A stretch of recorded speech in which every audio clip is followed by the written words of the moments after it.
जय हिंद दोस्तों। तो देखिए, इस बार का जो बजट जारी किया गया है उसमें जो है कुछ हिस्टोरिकल प्लेसेस के नाम जो है लिए गए थे निर्मला सीतारमण जी के द्वारा। तो इस वीडियो में आज हम उन्हीं प्लेसेस के बारे में डिस्कस करेंगे। तो देखिए, निर्मला सीतारमण जी के द्वारा जो है टूरिज़्म के क्षेत्र में डेवलपमेंट करने की बात कही गई थी और कहा गया था कि गया, नालंदा, उड़ीसा और राजगीर को जो है डेवलप किया जाएगा। तो ये सारे प्लेसेस जो हैं वो आपके एग्ज़ाम के लिए बहुत इंपॉर्टेंट हो जाते हैं। यहाँ से जो क्वेश्चन है वो फ्रेम किया जा सकता है। तो गया में कहा गया कि जो विष्णुपद मंदिर है और जो महाबोधि मंदिर है उसको डेवलप किया जाएगा। जैसे विश्वनाथ टेम्पल कॉरिडोर बनाया गया था उसी सेम तरीके से जो विष्णुपद टेम्पल है और महाबोधि टेम्पल, इसको जो है कॉरिडोर के रूप में डेवलप किया जाएगा।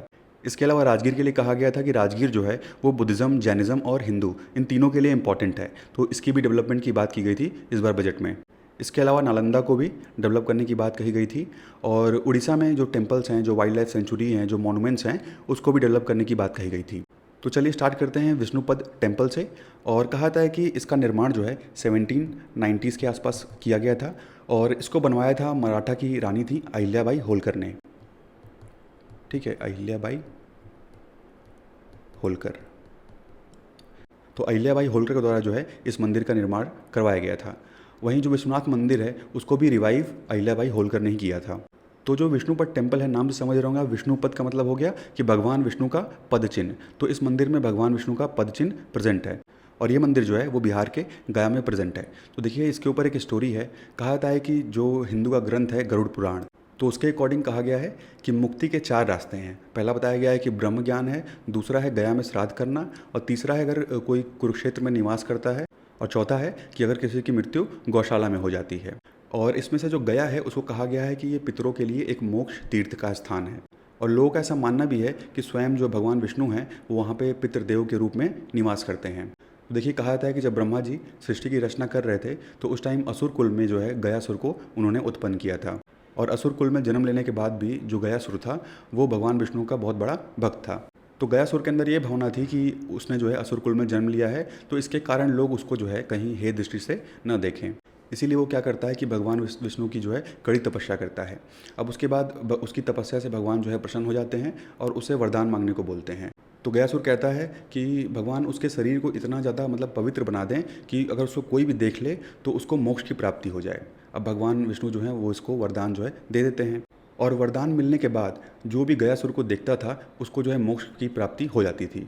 और यहाँ तक कि जो अधर्मी लोग थे, जो पाप करते थे, वो भी क्या करते थे, पाप करने के बाद उसके पास जाते थे, उनको भी जो है केवल गयासुर के दर्शन से मोक्ष की प्राप्ति हो जाती थी।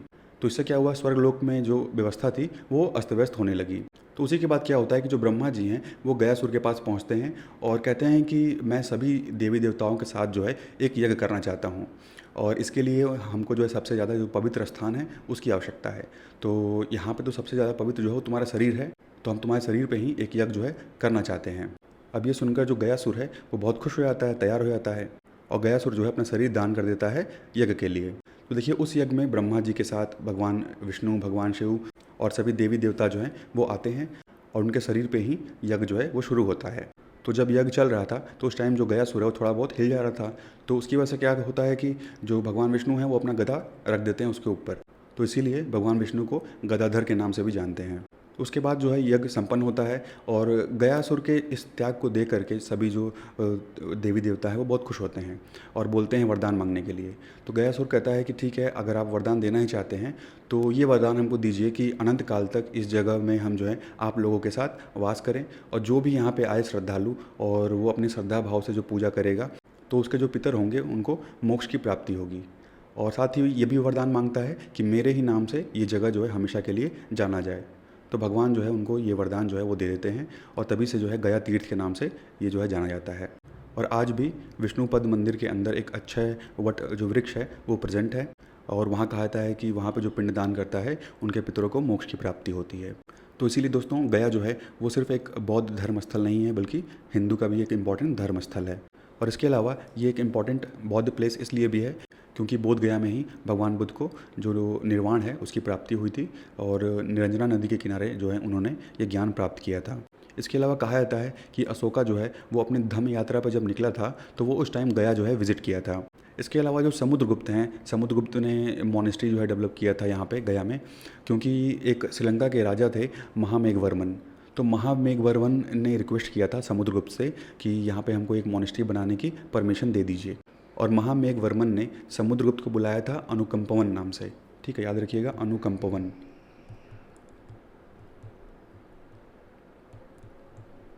ठीक है, इस नाम से बुलाया था महामेघवर्मन ने, जो कि श्रीलंका का राजा था।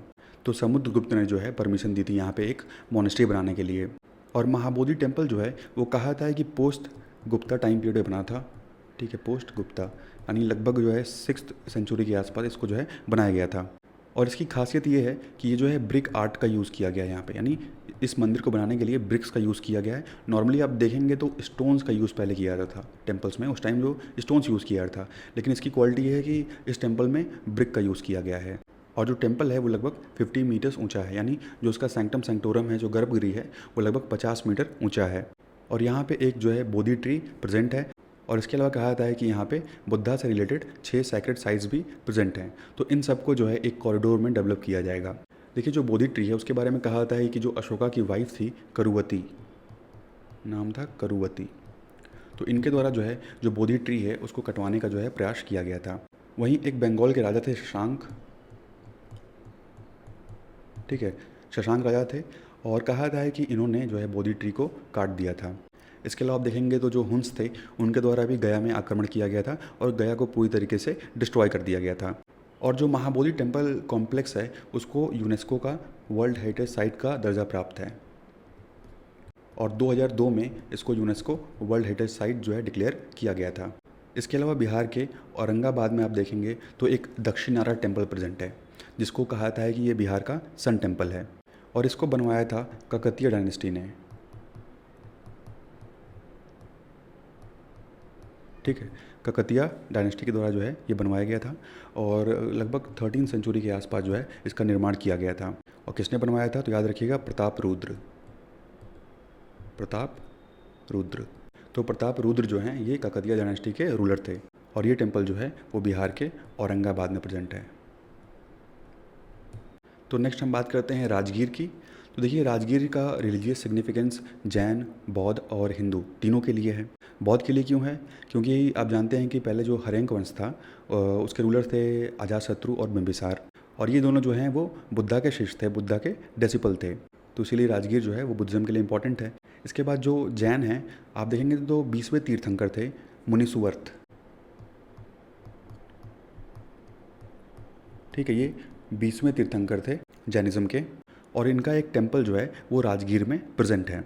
इसके अलावा हिंदुओं से संबंधित एक ब्रह्म कुंड यानी गर्म पानी का जो कुंड है वो यहाँ पे प्रेजेंट है। और बताया जाता है कि इस कुंड का जो कनेक्शन है वो सप्त ऋषियों से था, यानी हिंदू धर्म में जो 7 ऋषियों का उल्लेख है उनसे कनेक्शन बताया जाता है इस ब्रह्म कुंड का। तो ये ब्रह्म कुंड जो है वो राजगीर में प्रेजेंट है। इसके अलावा राजगीर इंपॉर्टेंट हो जाता है क्योंकि यहाँ पे राजगीर हिल्स प्रेजेंट है। 5 हिल्स हैं। पहली है रत्नागिरी, दूसरी है विपुलाचल, तीसरी है वैभगिरी, चौथा है सोनगिरी और 5वां है उदयगिरी। तो राजगीर जो है वो इन 5 हिल से घिरा हुआ है। और आपको पता होगा कि राजगीर को हम राजगृह नाम से जानते हैं, राजगृह। इसके अलावा गिरिवराज। ठीक है, तो गिरिवराज और राजगृह नाम से भी जानते हैं हम राजगीर को। इसके अलावा राजगीर इसलिए भी इम्पोर्टेंट है क्योंकि यहाँ पे एक साइक्लोपियन वॉल जो है वो प्रेजेंट है और सरकार के द्वारा जो है इसको एक यूनेस्को हेरिटेज साइट का दर्जा दिलवाने के लिए जो है नॉमिनेट किया गया था, लेकिन अभी तक इसको दर्जा नहीं मिला है। ठीक है, तो हो सकता है आगे चल के मिल जाए। तो राजगीर जो है वो चारों तरफ से जो है इस वॉल से भी घिरा हुआ था। इसके अलावा आपको पता होगा कि जो बिंबिसार और अजातशत्रु थे ये भी राजगीर से ही रूल कर रहे थे, क्योंकि उस समय जो मगध महाजनपद था उसका मेन सेंटर था राजगीर, यानी उसकी जो कैपिटल थी वो राजगीर थी। बाद में जब उदयन आया तो वो जो है कैपिटल चेंज कर देता है पाटलिपुत्र, लेकिन उसके पहले तक ये लोग राजगीर से ही रूल कर रहे थे। इसके अलावा राजगीर इसलिए भी इम्पॉर्टेंट है क्योंकि यहाँ पर जो है पहली जो बुद्धिस्ट काउंसिल है वो कंडक्ट की गई थी। और कब कंडक्ट की गई थी? तो 483 BC में कंडक्ट किया गया था। कमेंट में आप बताइएगा कि किसके टाइम पीरियड पे कंडक्ट किया गया था। और इसी बुद्धिस्ट काउंसिल में जो विनय पिटक है और सूत पिटक, इन दोनों को कंपाइल किया गया था।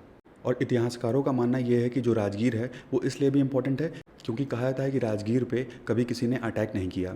इसके अलावा एक जैन टेक्स्ट है श्रवणपाल सूत्र,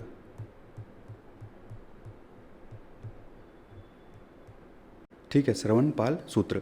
तो ये एक जैन टेक्स्ट है और इसमें कहा गया है कि महावीर जो हैं, जो वर्धमान महावीर हैं, उन्होंने राजगीर जो है विजिट किया था। इसके अलावा इसी टेक्स्ट में पता चलता है कि जो अजातशत्रु है वो महावीर का अनुयायी था, महावीर का डिसिपल था। तो इस टेक्स्ट में जो है ऐसा बताया गया है। उसके बाद देखिए जो अगली चर्चा की गई बजट में वो किया गया नालंदा के बारे में, और कहा गया कि जो नालंदा है उसको as a tourist centre develop किया जाएगा। और नालंदा में ही अशोका ने जो है स्तूपा बिल्ड करवाया था। उसके अलावा आप देखेंगे तो कुमार गुप्त के द्वारा जो नालंदा यूनिवर्सिटी है उसका निर्माण करवाया गया था। और कहा जाता है कि जो हर्षा है, हर्षवर्धन, इनके द्वारा लगभग 200 गांव जो है वो डोनेट किए गए थे नालंदा यूनिवर्सिटी को। इसके अलावा जो नालंदा यूनिवर्सिटी है वो उसी जगह पे बनी थी जहाँ पे भगवान बुद्ध कुछ दिन के लिए रुके थे। तो उसी स्थान पे नालंदा यूनिवर्सिटी का निर्माण जो है वो करवाया गया था कुमार गुप्त के द्वारा। ठीक है, कुमार गुप्त के द्वारा जो है निर्माण करवाया गया था। और इंडिया में जो चाइनीज़ ट्रैवलर्स है जैसे ह्यूंग सांग, इत सिंह, तो इन लोगों के द्वारा भी जो है नालंदा यूनिवर्सिटी के बारे में डिटेल में इनकी किताब में बताया गया है। इसके अलावा कहा गया है कि नालंदा महावीरा का जो कुछ पार्ट है वो पाला रूलर्स ने भी बनवाया था।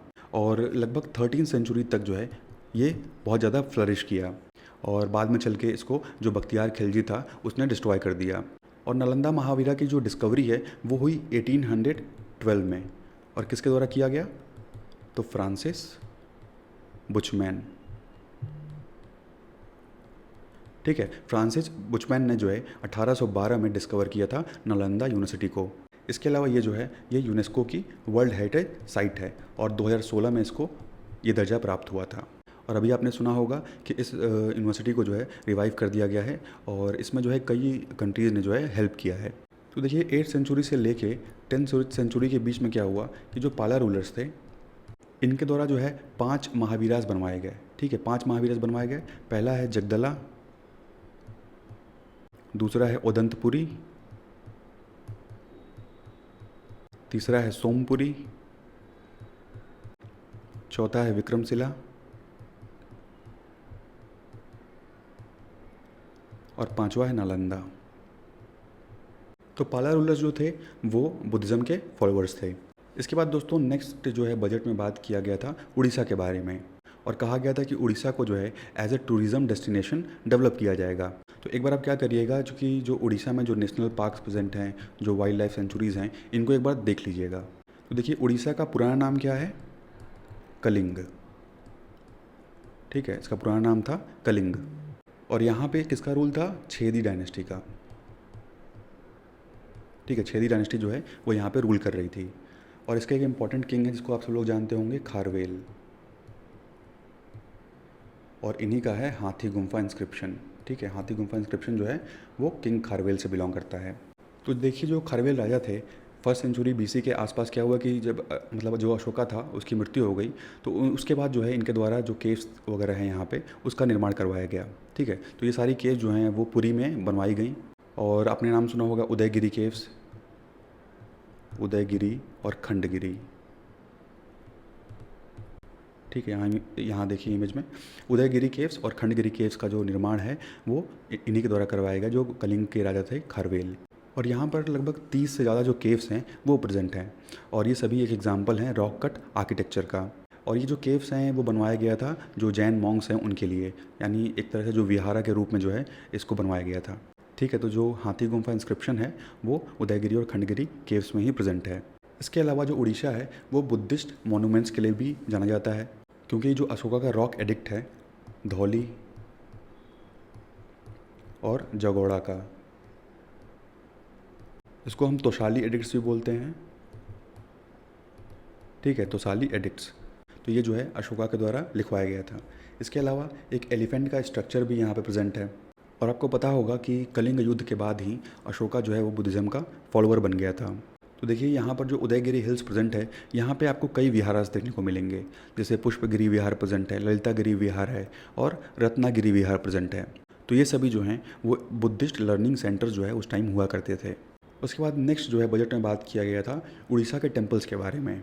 तो देखिए जो उड़ीसा है उसमें तो वैसे बहुत ढेर सारे टेम्पल्स प्रेजेंट हैं, लेकिन हम कुछ जो मेन टेम्पल हैं उनकी बात करेंगे। और जो उड़ीसा टेम्पल का जो आर्किटेक्चर है वो कलिंग स्टाइल ऑफ आर्किटेक्चर है, जो कि एक नागरा स्टाइल का ही एक पार्ट है। और कहा जाता है कि पोस्ट गुप्ता पीरियड के बाद जो है यहाँ का जो आर्किटेक्चर है वो बनाया गया है। और इसमें सबसे फेमस आपको पता होगा जो जगन्नाथपुरी का टेम्पल है वो है, और जो कोणार्क का सन टेम्पल है। और जो जगन्नाथपुरी का टेम्पल है, कहा जाता है इसको 12th सेंचुरी के आसपास बनवाया था और इसको वाइट पगोड़ा के नाम से भी जानते हैं, क्योंकि इसको बनाने के लिए वाइट पत्थरों का इस्तेमाल किया गया था, इसीलिए इसको वाइट पगोड़ा भी बोलते हैं। उसके बाद यहाँ पे जो सन टेम्पल प्रेजेंट है, इसको कहा जाता है कि ये 13th सेंचुरी के आसपास जो है इसको बनाया गया और इसको ब्लैक पगोड़ा बोलते हैं, क्योंकि इसमें जो है ब्लैक स्टोन्स का यूज़ किया गया है। इसके अलावा उड़ीसा में जो है लिंगराज मंदिर है, जो कि भगवान शिव को डेडिकेटेड है, और इस टेम्पल को बनवाया था जजती किशोरी ने। ठीक है, जजती किशोरी के द्वारा जो है लिंगराज मंदिर बनवाया गया था। वहीं जो उड़ीसा का मुक्तेश्वर मंदिर है, ये मंदिर बिलोंग करता है सोमेश वंशी डायनेस्टी को, सोमेश वंशी डायनेस्टी, और ये मंदिर बनवाया गया था ययति फर्स्ट के द्वारा। तो ययति फर्स्ट जो है वो सोमेश वंशी डायनेस्टी के रूलर थे, इन्हीं के द्वारा जो है मुक्तेश्वर टेम्पल का निर्माण करवाया गया था। तो कुछ इसी तरीके से आप जो करंट अफेयर्स हैं उसको रिलेट कर सकते हैं हिस्ट्री से। तो इस वीडियो में से इतना ही दोस्तों। Thank you and thanks for watching.